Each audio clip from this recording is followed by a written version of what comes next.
నమస్తే శ్రీనివాస్ గారు. నమస్తే జయ గారు. శ్రీనివాస్ గారు, డెంగ్యూ ప్రెజెంట్ మనము బాగా ఎక్కడ విన్నా కూడా డెంగ్యూ బాగా విస్తరిస్తోంది. దీనికి సంబంధించి మనం మస్కిటోస్‌ని ఎలా ప్రివెంట్ చేయాలి? ఎలాంటి జాగ్రత్తలు తీసుకోవాలని మనం లాస్ట్ మంత్ అనుకుంటాను ఒక వీడియో చేసి పెట్టాము. అయినా కూడా అంటే కేర్ తీసుకునే వాళ్ళు తీసుకుంటున్నారు జాగ్రత్తలు. అదర్‌వైజ్ డెంగ్యూ బారిన పడుతున్న సంఖ్య హాస్పిటల్స్ అయితే కిక్కేసిపోతా ఉన్నాయండి. ముందు అసలు ఎందువల్ల వస్తది అనేది దాంతో స్టార్ట్ చేద్దాము. మస్కిటోస్ కాకుండా ఇంకేమైనా రీజన్స్ ఉంటాయా? సో, డెంగ్యూ అనేది ఒక స్పెసిఫిక్ మస్కిటో నుంచే వస్తుందండి. పగలపూట కొట్టేటటువంటి దోమ. ఆ దోమ మనకి ఈజీగా గుర్తుపట్టొచ్చు కూడా. ఆ దోమ కుడుతోందనుకోండి, దాని కాళ్ళ మీద, దాని రెక్కల మీద తెల్ల చుక్కలుంటాయి. కొంచెం పెద్ద సైజులోనే ఉంటుందండి. ఈడీస్ దోమ అంటారు. ఫర్ ఎగ్జాంపుల్ ఇప్పుడు ఇవాళ సెప్టెంబర్ 1 తారీఖు అనుకోండి. మొత్తం ఆల్మోస్ట్ దేశం అంతా కూడా విపరీతమైన వానలు పడుతున్నాయి. ఆంధ్ర, తెలంగాణ రెండిట్లో కూడా దంచి కొడుతున్నాయి. పడుతున్నాయి. సో, నెక్స్ట్ వారం రోజుల్లో చూడండి డెంగ్యూ కేసులు ఎలా పెరుగుతాయో మీరు చూడండి. ఆ! ఎందుకంటే ఎక్కడైతే నీళ్లు ఉండిపోయిందో దాంట్లో దోమలు ఎక్కువ పెరుగుతాయి. దోమల నుంచి మనకి దోమల ద్వారా వచ్చే జబ్బులొస్తాయి. సో, ఇప్పుడు ఇక నీళ్ళేసైతే బాగా స్టాగ్నేట్ మొత్తం ఆల్మోస్ట్ అంటే అంతకుముందు చెరువులు ఇట్లాంటివి కాకుండా ఇప్పుడు ఎక్కడ పడితే అక్కడ మొత్తం అంతా నీళ్ళమయం. సో, అవునండి. దోమలు విపరీతంగా పెరగడం అనేది తథ్యం. ఓకే. ఇంకొక వారం రోజుల్లో విపరీతంగా డెంగ్యూ కేసెస్ వస్తాయంటలో అనుమానం లేదు. ఓహ్! సో, దోమల నుంచి మాత్రమే వస్తుంది కాబట్టి ఇప్పటి నుంచి కొంచెం జాగ్రత్త పడి దోమల నుంచి కుట్టకుండా మనం ఏం చేయాలి అనేటటువంటిది చాలా జాగ్రత్త తీసుకోవాలి. ఒకటి ఇంట్లో తీసుకోవటమే కాకుండా పిల్లలు స్కూళ్ళకెళ్తారు. స్కూళ్ళలో అక్కడ మళ్ళీ దోమలుంటాయి. స్కూళ్ళలో ఏంటంటే మేనేజ్మెంట్‌లో అంత జాగ్రత్త తీసుకోకపోవడం వల్ల. హ్మ్. సో, స్కూళ్ళలో కూడా ఇన్సిస్ట్ చేయాలి. దోమలున్నప్పుడు పిల్లలకు దోమలు కొట్టకుండా చూడాలని పెద్ద కష్టం ఉండదు. సో, మేనేజ్మెంట్‌కి చెప్పడం, మన పిల్లలకి మనం కొంచెం పొడుగు ప్యాంట్లు గానివ్వండి, థిక్ సాక్స్ గానివ్వండి, లేకపోతే ఇప్పుడు ఆడపిల్లలుంటే పొడుగాటి సాక్స్‌లు గాని ఇట్లాంటివి వేయడం ద్వారా మనం కొంతవరకు మన పిల్లల్ని కాపాడుకోగలం. ఇది నీ కింద వరకే కుడతాయండి? అంటే మోకాలు కింద వరకే కుడతాయా శ్రీనివాస్ గారు? అది ప్రాక్టికల్ ప్రాబ్లమ్. ఎందుకంటే పైనుంటే మనకు కనిపిస్తాయి.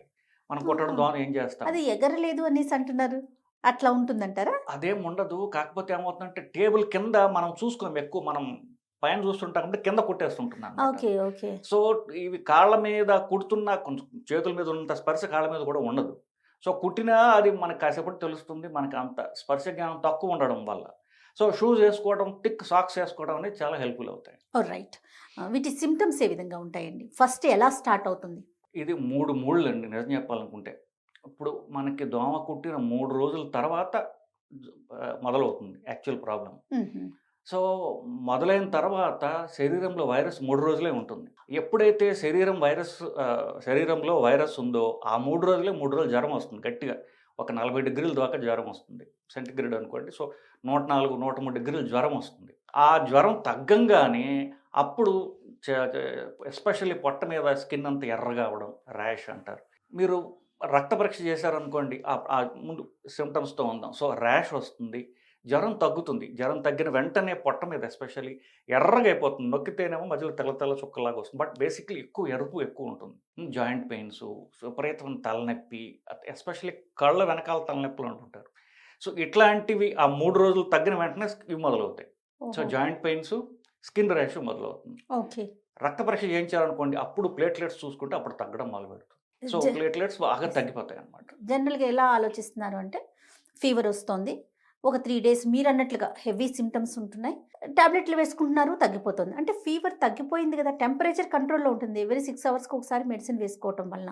కానీ వన్స్ టెంపరేచర్ తగ్గిపోయింది కదా అని నెగ్లెక్ట్ చేస్తుంటే, మళ్ళీ 4థ్ డే ఫీవర్ రావటం, అప్పుడు వెళ్లి టెస్ట్ చేసుకొని ఆ రిపోర్ట్ వచ్చి చూసుకునేసరికి ప్లేట్‌లెట్స్ చాలా డౌన్ అయిపోతా ఉన్నాయండి. ఎగ్జాక్ట్. సో, బ్లడ్ టెస్ట్ అనేది ఎప్పుడు చేయించుకోవాలంటారు? ఈ ఈ ఫీవర్ వచ్చినప్పుడు?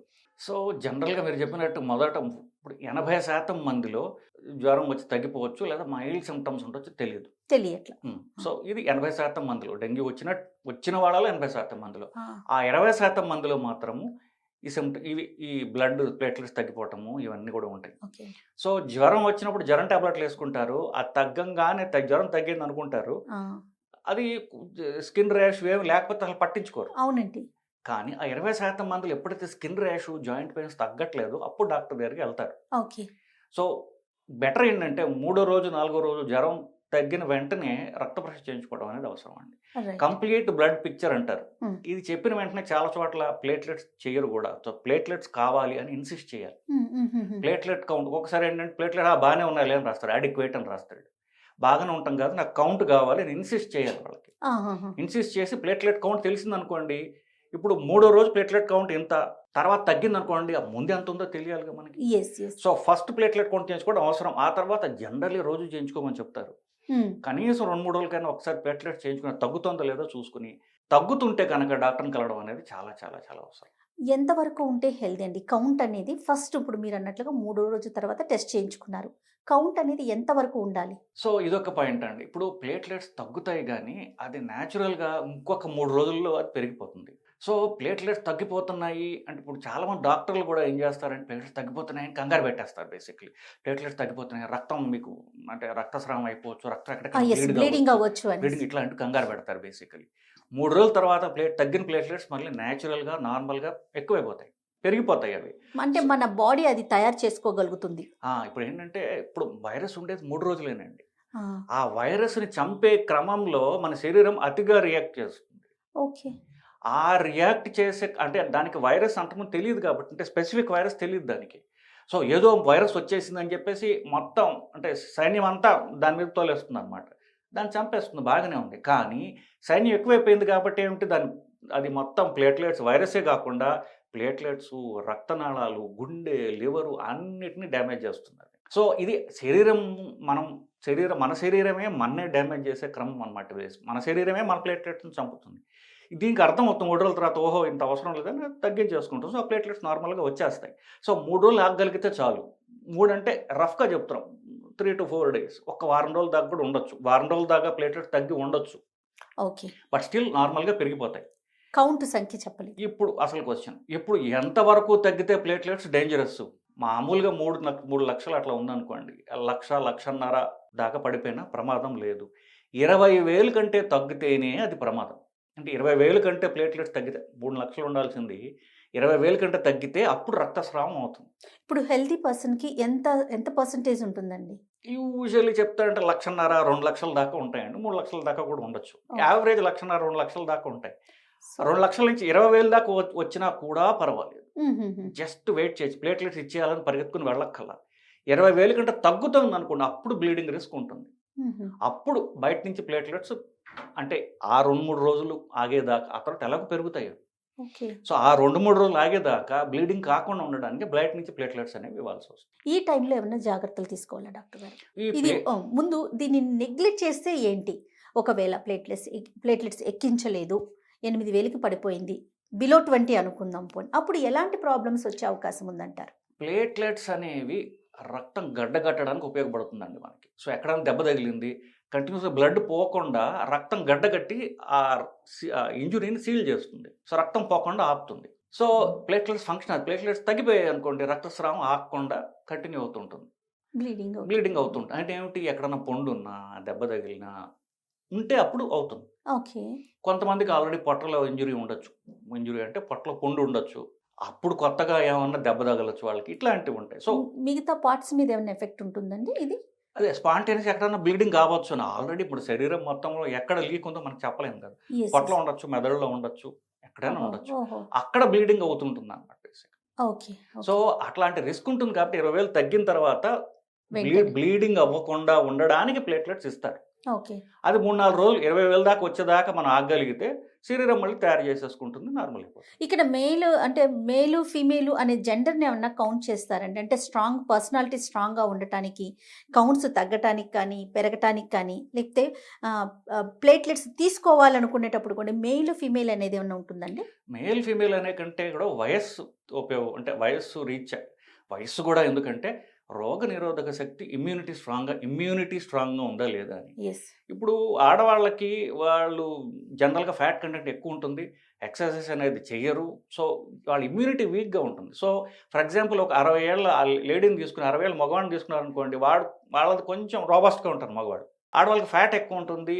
అంత హెల్త్ గురించి కాన్షియస్‌గా ఉండరు కాబట్టి వాళ్ళకి ఇమ్యూనిటీ వీక్‌గా ఉండొచ్చు. ఓకే. బట్ ఆడ కంటే కూడా వయస్సు అనేది ఇంపార్టెంట్. బాగా చిన్న పిల్లలు, ప్రెగ్నెంట్ వుమన్, 60, 65 వేళ్ళు వయస్సు దాటినటువంటి వాళ్ళు, మగైనా కావచ్చు, ఆడైనా కావచ్చు. హుహు. సో ఈ ఎక్స్‌ట్రీమ్స్ ఆఫ్ ఏజెస్ లేకపోతే మధ్యలో ఇంకా ఇతరత్ర ఏమైతే జబ్బులు ఉండి అలా అనుకుంటే తప్ప, అంటే బేసికల్లీ ఇమ్యూనిటీ స్ట్రాంగ్‌గా ఉన్నవాళ్ళు త్వరగా ఇప్పుడు ప్లేట్లెట్స్ తగ్గిపోయాయండి, దాన్ని తయారు చేయాలి. ఆ హ్మ్. ఇమ్యూనిటీ తగ్గించుకుని శరీరం healing power of the body.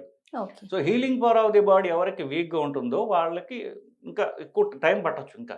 So platelets విషయం క్లియర్ అండి. అయితే ఇది కాకుండా కొంతమంది ప్రాణాలు పోతున్నాయి డాక్టర్ గారు. ఎందువల్ల అంటారు? సో ఇందాక మనం అనుకున్నామండి, ఇప్పుడు మా ఈ రోగ నిరోధక శక్తి ప్లేట్లెట్ని శరీరం అంతా కూడా హార్ట్, లివరు, లంగ్స్ అన్నిటిని కూడా డ్యామేజ్ చేయొచ్చు. అంటే రక్తనాళాలను డ్యామేజ్ చేస్తుంది ఇమ్యూనిటీ. సో ఎక్కడెక్కడ రక్తనాళాలు అన్నిటి నుంచి లీక్ అయిపోతూ ఉంటుంది. ఇప్పుడు 20% సివియర్గా ఉంటుందని చెప్పాం కదండి. ఒక 5% మాత్రం శరీరం అంతా కూడా రక్తనాళాలను డ్యామేజ్ చేసేస్తుంది. ఓకే. ఇమ్యూనిటీ వైరస్ మీద ఉన్నటువంటి మన శరీరం మీదకి మన immunity. Okay. So blood vessels అన్ని లీక్ అయిపోతుంటుంది. దానిలో అంటే బ్లడ్లో రక్తనాళాల్లో ఉన్నటువంటి బ్లడ్లో ఉన్నటువంటి నీరు అంత లీక్ అయిపోతుంది అన్నమాట. ఓకే. ఊపిరితిత్తులో నీరు పట్టేయడం, లివర్ డ్యామేజ్, గుండె డ్యామేజ్, ఇట్లా పొట్టలో నీరు పెట్టేయడం, సో కాళ్ళ వాపులు రావడం, ముఖం వాపులు రావడం. అంటే కొంతమందికి ఇప్పుడు ప్లేట్లెట్స్ ఎక్కించిన తర్వాత కూడా బాడీ మీద ర్యాషెస్ చూస్తా ఉన్నామండి. అది ఈ 4వ రోజు 5వ రోజు ప్లేట్లెట్స్ తగ్గటము, ర్యాష్ రావడం ఒకేసారి వస్తాయి అన్నమాట. అంటే ఓకే. ఈ ఇమ్యూనిటీ స్కిన్ మీదకి వెళ్తుంది, ప్లేట్లెట్స్ మీదకి వస్తుంది. సో రెండు ఒకేసారి వస్తాయి. ఆహా. అది మైల్డ్ ఫామ్. ఓకే. సో ఈ సివియర్ ఫామ్లో ఏమవుతుందంటే లీక్ అయిపోతుంటాయి, బ్లడ్ వెల్స్ అన్నీ లీక్ అయిపోతుంటాయి అన్నమాట. సో అంతా శరీరం అంతా రక్తనాళాల్లో ఉన్న బ్లడ్, వాటర్ అంతా కూడా బయటకు వచ్చేస్తుంటుందండి. మొత్తం ఊపిరితిత్తుల్లో, లంగ్స్లో, హార్ట్లో మొత్తం అంతా బయట. ఇది 100 మందిలో 5 మందికి వస్తుందండి. ఇది సివియర్ డెంగ్యూ. అది నిజంగా ప్రాణాంతకమైంది అది. ఓకే. సో దాంట్లో అప్పుడు స్టెరాయిడ్స్ పెట్టడం ఇట్లాంటివి చేస్తారు. బట్ యూజువల్లీ ప్రోగ్నోసిస్ అంత బాగుండదు. ఓకే. అంటే 100లో 5 మందికి డెఫినెట్గా ప్రాణానికి రిస్క్ అంటూ ఉంటుంది. ఇప్పుడు ప్లేట్లెట్స్ అంటే బ్లడ్ నుంచి మనం సిరం తీసి కదా మనం చేస్తాము. అది ఎవరికైనా మ్యాచ్ అవుతుందా డాక్టర్ గారు? అది మ్యాచ్ చేసి ఇస్తారండి, అందరిది కాదు. స్పెసిఫిక్ గా ఫ్యామిలీ మెంబర్స్ అట్లా ఏముండదండి? ఫ్యామిలీ అయినా కాకపోయినా మన బ్లడ్కి మ్యాచ్ అవ్వాలి, మ్యాచ్ చేసి ఇస్తారు. ఓకే. అదేం పెద్ద రిస్క్ ఫ్యాక్టర్ అయితే కాదు. రిస్క్ ఫ్యాక్టర్ కాదు. ఇంకా ఏమన్నా జాగ్రత్తలు ఉంటాయండి? వన్స్ ప్లేట్లెట్స్ ఎక్కించుకున్నారు అనుకుందాము, తర్వాత తీసుకోవాల్సిన జాగ్రత్తలు ఏమైనా ఉన్నాయా? అదేనండి. సో అదే ఆఫ్ కోర్స్ ప్లేట్లెట్ ఎక్కేసినప్పటికి ఆల్రెడీ యూజువల్లీ అడ్మిట్ అయి ఉంటారు అనుకోండి. Yes. లేకపోతే ప్లేట్లెట్స్ మానిటర్ చేసుకోవడం ముఖ్యం. ప్రతిరోజు ఆల్టర్నేట్ డేస్ అంతకంటే కాకుండా ఓకే. రోజునో 2 రోజులకు ఒకసారి ప్లేట్లెట్స్ ఎంతవరకు తగ్గింది అని చూసుకోవడం అనేది ముఖ్యం. రైట్. లేకపోతే తగ్గిందో తెలియదు కదా, శరీరానికి అవునవును. తెలియదు. సో తగ్గితే అది బ్లీడింగ్ అవ్వక ముందే మనం జాగ్రత్త పడాలి కాబట్టి, Hmm. సో రెగ్యులర్గా ఈ ప్లేట్లెట్స్ కౌంట్ పరీక్ష చేసుకుంటూ 20,000 కంటే తగ్గితే దాన్ని వెంటనే దాన్ని తీసుకోవాల్సి వస్తుంది. ఓకే. ఫుడ్ విషయంలో అంటే ఎలాంటి డైట్ ఫాలో అవ్వాలండి? సో ఇప్పుడు వైరస్కి వల్ల ఈ ఇమ్యూనిటీ ఏదైతే ఉందో బాడీది శరీరం మొత్తాన్ని ఎఫెక్ట్ చేస్తుందండి. అవునండి. సో ఈ హీలింగ్కి మనకి ఏం కావాలంటే హై ప్రోటీన్ ఫుడ్ మనం తీసుకోవాలి. వెజిటేరియన్స్ అయితే వెజిటేరియన్లో ఉన్నటువంటి పప్పు దినుసులు, శనగలు, రాజ్మా ఇట్లాంటివి.